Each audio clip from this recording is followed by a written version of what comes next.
ಉತ್ತರ ಕರ್ನಾಟಕ ನ್ಯೂಸ್, ಇದು ಕನ್ನಡದ ಉಸಿರು. ನವದೆಹಲಿಯ ರಾಷ್ಟ್ರಪತಿ ಭವನದಲ್ಲಿಂದು ರಾಷ್ಟ್ರಪತಿ ದ್ರೌಪದಿ ಮುರ್ಮು ಅವರು ದೇಶದ ವಿವಿಧ ರಂಗಗಳ ಸಾಧಕರಿಗೆ ಪ್ರತಿಷ್ಠಿತ ಪದ್ಮ ಪ್ರಶಸ್ತಿ 2026 ಪ್ರದಾನ ಮಾಡಿದರು. ಇನ್ನು ಕರ್ನಾಟಕದ 5 ಸಾಧಕರಿಗೆ ರಾಷ್ಟ್ರಪತಿ ದ್ರೌಪದಿ ಮುರ್ಮು ಅವರು ಪದ್ಮ ಪ್ರಶಸ್ತಿ ಪ್ರದಾನ ಮಾಡಿದ್ದಾರೆ.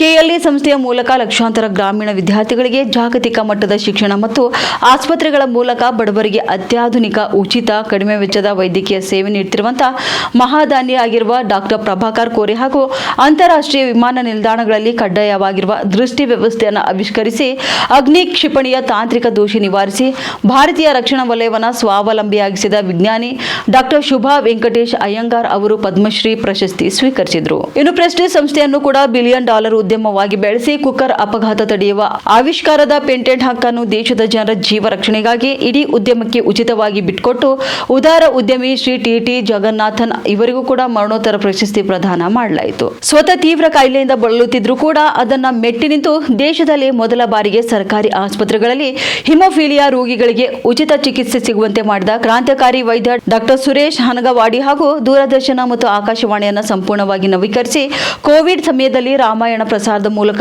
ಜಾಗತಿಕ ದಾಖಲೆ ಬರೆದ ಹಾಗೂ ಕೋಟ್ಯಾಂತರ ವಿದ್ಯಾರ್ಥಿಗಳು